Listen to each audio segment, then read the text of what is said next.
Yes sir, ನಮಸ್ತೆ. ನಮಸ್ತೆ ಅಣ್ಣ. ನನ್ನ ಹೆಸರು ರವಿಕಾಂತ್ ಅಂತ, ಕಾಂಗ್ರೆಸ್ ಕಾರ್ಯಕರ್ತ. ದಯವಿಟ್ಟು ನನ್ನ ಪ್ರಶ್ನೆಯಿಂದ ತಪ್ಪು ತಿಳ್ಕೊಬೇಡಿ. ಪ್ರತಾಪ್ ಸಿಂಹ ಅವ್ರಿಗೆ ಅಧಿಕಾರ ಇಲ್ಲ, BJP-ಯವರು ಅವ್ರನ್ನ ಸೇರಿಸ್ತಾ ಇಲ್ಲ, BJP-ಯವರು ಮೈಸೂರು ಪಾರ್ಟಿಗೆ ಅವ್ರನ್ನ ಸೇರಿಸ್ತಾ ಇಲ್ಲ, ಒಂದು ಪ್ರೆಸ್ ಮೀಟ್ ಮಾಡೋಕ್ಕೆ ಬಿಡ್ತಾ ಇಲ್ಲ. ಅದೆಲ್ಲ ನಮಗೂ ಗೊತ್ತು. ನಿಮ್ದೆಲ್ಲ ವಿಡಿಯೋಗಳು ನಾವು ನೋಡಿದ್ದೀವಿ, ನಿಮ್ಮದು ನೋಡಿದ್ದೀವಿ, ಪ್ರತಾಪ್ ಸಿಂಹ ಅವ್ರದ್ದು ನೋಡಿದ್ದೀವಿ.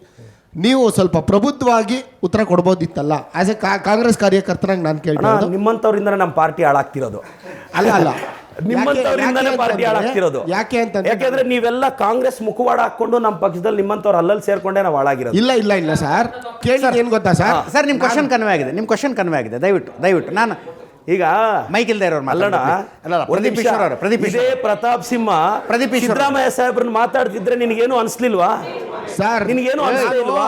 ಒಂದ್ ನಿಮಿಷ ಸರ್, ನಾನು ಫಸ್ಟೇ ನನ್ನ ಪ್ರಶ್ನೆ ಶುರು ಮಾಡೋದಕ್ಕಿಂತ ಮುಂಚೆ ನಿಮ್ಗೆ ಕೇಳಿದೆ, ನಾನು ದಯವಿಟ್ಟು ತಪ್ಪು ತಿಳ್ಕೊಬೇಡಿ ಅಂತ. ಅಲ್ಲ, ಒಂದು ನಿಮಿಷ, ಕಾಂಗ್ರೆಸ್ ಪರವಾಗಿ ಮಾತಾಡ್ತಿರೋದು. ಒಂದು ನಿಮಿಷ.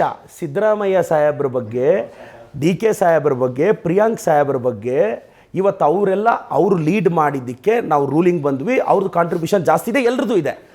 ಅವ್ರ ಅಸ್ತಿತ್ವಕ್ಕೆ ಧಕ್ಕೆ ಬರುವಾಗ, ನಾನು ಕೇಸ್ಗಳು ಹಾಕ್ಸ್ಕೊಂಡು ಫೈಟ್ ಮಾಡುವಾಗ, ನಾನು ನನ್ನ ತಂಟೆಗೆ ಬಂದರೆ ಎಲ್ಲ ಪ್ರತಾಪ್ ಸಿಂಹ ವಿರುದ್ಧ ಫೈಟ್ ಮಾಡಿದ್ದು.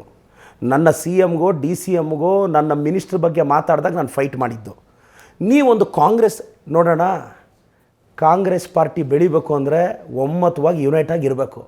ಈಗ ನೀವು ಪ್ರತಾಪ್ ಸಿಂಹ ಮಾತಾಡೋದು ಬಿಟ್ಟು ನನಗೆ ಪ್ರಬುದ್ಧತೆ ಪಾಠ ಹೇಳ್ತಿದ್ದೀರಾ. ಆತ ಸೊಂಟದ ಕೆಳಗೆ ಭಾಷೆ ಮಾತಾಡಿದಾನೆ, ನಿನ್ನ ಪಕ್ಷದ ಶಾಸಕನ ತಾಯಿಗೆ ಇನ್ಸಲ್ಟ್ ಆಗಿದೆ. ಅದು ನೋವೇ ಇಲ್ವಾ? ಪ್ರಶ್ನೆ ಯಾಕೆ ಕೇಳಿದೆ ಅಂತ ಹೇಳ್ತೀನಿ ರೀ ಸರ್. ಯಾಕೆಂದ್ರೆ ಕನ್ಕ್ಲೂಡ್ ಮಾಡ್ಬೇಕಲ್ಲ ಸರ್, ಪ್ರಶ್ನೆ ಕನ್ಕ್ಲೂಡ್ ಮಾಡಬೇಕು.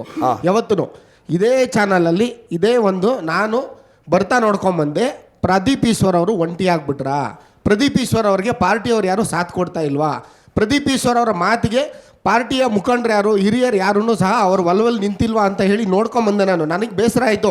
ನಮ್ಮ ಕ್ಷೇತ್ರದ ಅಲ್ಲ, ನಮ್ಮ ಪಾರ್ಟಿಯ ಶಾಸಕರಿಗೆ ಒಂಟಿತನ ಮಾಡಿಬಿಟ್ರ, ನಮ್ಮ ಪಕ್ಷದವ್ರು ಯಾರು ಮಾತಾಡಲಿಲ್ವಾ ಅಂತ ಕೇಳಿದೆ ನಾನು. ಅದಕ್ಕೆ ನಾನು ನಿಮಗೆ ಒಂದು ಹೇಳ, ನಿನಗೊಂದು ಕ್ಲಾರಿಟಿಯ ಕೊರತೆ ಇದೆ. ಕಳೆದ 2.5 ವರ್ಷದಿಂದ ನಾನು, ಪ್ರಿಯಾಂಕ್ ಸರು, ಸಂತೋಷ್ ಲಾಡ್ ಸರು, CM ಸರು, DCM ಸರ್ರೇ ಮೇಜರ್ ಆಗಿ BJP-ಅವ್ರನ್ನ ಕೌಂಟರ್ ಮಾಡ್ತಾ ಇರೋದು. ಇದು ಗೊತ್ತಿರಲಿ. ಬೇರೆ ಸಚಿವರು ಯಾವತ್ತೂ ಅಭಿವೃದ್ಧಿ ವಿಚಾರ ಬಿಟ್ಟು ಯಾರ ಬಗ್ಗೆನೂ ಮಾತಾಡಿಲ್ಲ. ನೀವು ನಿರಂತರವಾಗಿ ನೋಡ್ತಾ ಇರಿ, ಸಂತೋಷ್ ಲಾಡ್ ಸರ್, ನಾನು, ಪ್ರಿಯಾಂಕ್ ಸರ್ ಎವ್ರಿ ಟೈಮ್.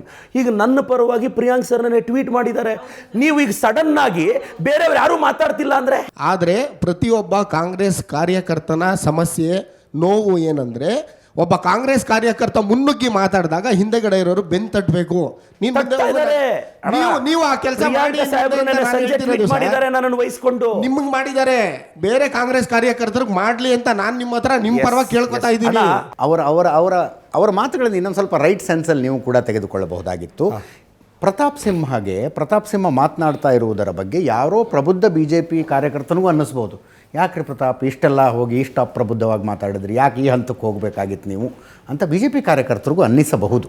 ಅನ್ನಿಸ್ಬಾರ್ದು ಅಂತಲ್ಲ. ನೀವು ಹಂಗಂದ ತಕ್ಷಣ ನೀವು ಕಾರ್ಯಕರ್ತ ಹೌದು ಅಲ್ವೋ ಅಂತ ಕೇಳ್ಬಿಟ್ರೆ ಹೌದ್ರಿ. ಕೆಲವರು ಮನಸ್ಸಿಗೆ ಒಂದು ನಿಮಿಷ ನಿಮ್ಮ ಕನ್ವೆ ಆಗಿದೆ ರೀ, ಕಂಪ್ಲೀಟ್ಲಿ ಕನ್ವೆ ಆಗಿದೆ, ನಿಮ್ಮ ಪಾಯಿಂಟ್ ಕನ್ವೆ ಆಗಿದೆ. ಅವರು ಪ್ರತಾಪ್ ಸಿಂಹನ ವಹಿಸ್ಕೊಂಡು ಮಾತಾಡಿಲ್ಲ. ಪ್ರತಾಪ್ ಸಿಂಹ ಪೊಲಿಟಿಕಲಿ ತಮ್ಮದೇ ಪಕ್ಷದಲ್ಲಿ ಕಾರ್ನರ್ ಆಗಿರುವವರು ಅಂತಾನೆ ಅವರು ಮಾತುಗಳನ್ನು ಶುರು ಮಾಡಿದ್ದು. ಸರ್, ಪಾರ್ಟಿ ಇಂಟಿಗ್ರಿಟಿ ಅಂದರೆ ಏನು ಅಂದರೆ, ಇವತ್ತು ಅವರು ಇಫ್ ದ ಕಾರ್ಯಕರ್ತ ಅನ್ನೋದು ನಿಜ ಆದರೆ, ಇಷ್ಟು ಜನ ಲೀಡ್ರಸ್ಗೆ ಬಾಯಿಗೆ ಬಂದಂಗೆ ಇವರು ಬೈತಾ ಇದ್ದಾರೆ. ಯತ್ನಾಳ್ ಅವರು ಸಿದ್ದರಾಮಯ್ಯ ಸಾಹೇಬ್ರನ್ನ ಹಂಗಿಸ್ತಾರೆ, ಏನೇನೋ ಮಾತಾಡ್ತಾರೆ, ಏಕವಚನದಲ್ಲಿ ಮಾತಾಡಿದಾಗ ನಮ್ಮಂಥವ್ರು ಹೋಗಿ ಮುಂದೆ, ನಾನೊಬ್ಬ ಅಹಿಂದ ಹುಡುಗ ಸರ್, ನನ್ನ ಲೀಡರ್ಸ್ನ ಕಾಪಾಡ್ಕೊಳ್ಳೋದು ನನ್ನ ರೆಸ್ಪಾನ್ಸಿಬಿಲಿಟಿ. ನಾನು ಸೇಫ್ ಪಾಲಿಟಿಕ್ಸು, ಕಂಫರ್ಟ್ ಝೋನು ಮಾಡೋದೇ ಇಲ್ಲ. ನಾನು ಮೊನ್ನೆ ಕಷ್ಟಪಟ್ಟು ಗೆದ್ದು ಇಷ್ಟು ಕೆಲಸ ಮಾಡ್ತಿದ್ರೆ ನೆಕ್ಸ್ಟ್ ಗೆಲ್ತೀಯಾ ಅಂತಾರೆ. ನಾನು ಇವತ್ತು ಹೇಳ್ತೀನಿ, ಕೇಳಿಸ್ಕೊಳ್ಳಿ, ಕರ್ನಾಟಕದಲ್ಲಿ ಹೈಯೆಸ್ಟ್ ಮೆಜಾರಿಟಿಯಲ್ಲಿ ಕೆಲವರಲ್ಲಿ ನಾನು ನಿಲ್ತೀನಿ. ಆವತ್ತೇನು ಹೇಳ್ತಾರೆ ಗೊತ್ತಾ? ಇವನ ಹತ್ರ ದುಡ್ಡಿತ್ತು, ಹಂಚ್ಬಿಟ್ಟು ಗೆದ್ದ ಅಂತಾರೆ 3ನೇ ಎಲೆಕ್ಷನ್ಗೆ. ಆವಾಗ ಇನ್ನು ಸೋಲ್ಸೋಕ್ಕಾಗಲ್ಲ ಅಂತಾರೆ. ಮೊನ್ನೆ ಗೆಲ್ಲಲ್ಲ ಅಂದರು, ಗೆದ್ದೆ, ಕೆಲಸದ ರಿಪೋರ್ಟ್ ಕಾರ್ಡ್ ಕೊಟ್ಟೆ.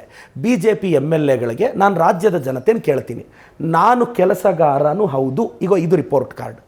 BJP ಅವ್ರು ಬಿಸಾಕ್ರಪ್ಪ, ನಾನು ಇಷ್ಟು ಹಳ್ಳಿಗೆ ಹೋಗಿದ್ದೀನಿ, ನಾನು ಇಷ್ಟು ಜನರ ಕಷ್ಟ ಕೇಳಿದ್ದೀನಿ. ಏನಾದರೂ ಮಾತಾಡಿದ್ರೆ ಮುಳ್ಳಂದಿ ಅಂತಾರೆ, ಏನಾದರೂ ಮಾತಾಡಿದ್ರೆ ಮನುಷ್ಯೇತರರು ಅಂತಾರೆ. ಮಾನ್ಯ ಹಿಂದೂ ಇಲಿಯವರು, ಯತ್ನಾಳ್ ಸಾಹೇಬ್ರೆ, ನೀವು ಬಿಜಾಪುರಕ್ಕೆ ಏನು ಮಾಡಿದ್ದೀರಾ? ಪ್ಲೀಸ್ ಒಂದು ಬುಕ್ಲೆಟ್ ಕೊಡಿ, ಇಲ್ಲ ಖಾಲಿ ಬುಕ್ ಆದರೂ ಕೊಡಿ ಸರ್. ಅದನ್ನಾದರೂ ರಿಸೀವ್ ಮಾಡ್ತೀವಿ. ಯಾಕೆ ಈ ಐಡಿಯಾಲಜಿಕಲ್ ಫೈಟ್ ಅವ್ರಿಗೆ ಯಾಕೆ ಬರ್ತಾ ಇಲ್ಲ? ಮೈ ಕ್ವಶನ್ ಅದೇ. ಈಗ ಯಜಮಾನ್ರು ಯಾರೋ ಒಬ್ರು ಹೇಳಿದ್ರು, ನನ್ನನ್ನು ಯಾಕೆ ಸ್ಪಾಟಲ್ಲಿ ಎಕ್ಸ್ಪೋಸ್ ಮಾಡಬಾರ್ದಾಗಿತ್ತು? ನೋಡಿ ನಿನ್ನ ವಿಡಿಯೋ 1 hour ಟೈಮ್ ಕೊಟ್ಟಿದ್ದೀನಿ, ಇಲ್ಲ ನಾಳೆ ತೊಗೊಂಬರಕ್ಕೆ ಕೇಳಿ ಆ ವಿಡಿಯೋ ನಾನು ಬಂದು ಕೊಡ್ತೀನಿ, ಲೆಟ್ ಇಂಪ್ರೂವ್. ಇಲ್ಲದೆ ಇರೋ ಅಲಿಗೇಷನ್. ಈಗ ಅವ್ರು ನಾನು ಹಳ್ಳಿಗೆ ಹೋಗಿಲ್ಲ ಅಂದೆ, ಡಾಕ್ಯುಮೆಂಟ್ ಇದೆ ನೋಡಿ. ಈಗ ಅವ್ರು ನಾನು ಕೊಟ್ಟಿದ್ದೀನಿ ಅಂದಲ್ಲ, ಆ ಹೇಳಿಕೆ ತೋರ್ಸಕ್ಕೆ ಹೇಳಿ. ಯೂಟ್ಯೂಬಲ್ಲಿ ಇರಲ್ವಾ ಏನೋ ನಾನು ಮಾತಾಡಿರೋದು, ಹೋಗ್ಲಿ ನನ್ನ ಪೇಜ್ಗೆ ಹೋಗಿ ಹುಡ್ಕಕ್ಕೆ ಹೇಳಿ. ಇದ್ದರೆ ಪ್ರದೀಪ್ ಈಶ್ವರ್ ನಿಮ್ಮೊಂದಿಗೆ ಸಬ್ಸ್ಕ್ರೈಬ್ ಆಗಿ, ಪಕ್ಕದಲ್ಲಿ ಬೆಲ್ ಐಕಾನ್ ಒತ್ತಿ.